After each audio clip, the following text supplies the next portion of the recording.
Share করব। এটা হলো কিচেনের পার্ট।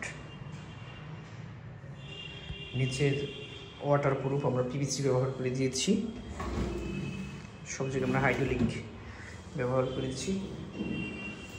এগুলো জাস্ট বক্স করে দিয়েছি আমরা পাল্লা সিস্টেম করে।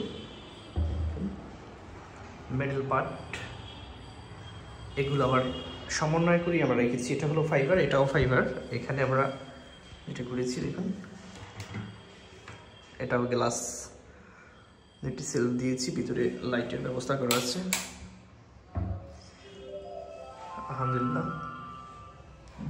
এটা হলো উপরের পার্ট, এটা বার্মাটিক টেক্সচারের উপর পুরো কাজটি করা। আলহামদুলিল্লাহ। আপনারা যারা কাজ করতে ইচ্ছুক আমাদের সাথে যোগাযোগ করুন। স্ক্রিনে দেওয়া নম্বরে আমরা সমগ্র বাংলাদেশে জিপসানের ইন্টেরিয়র কাজ করে থাকি। Thanks for watching and subscribe my channel.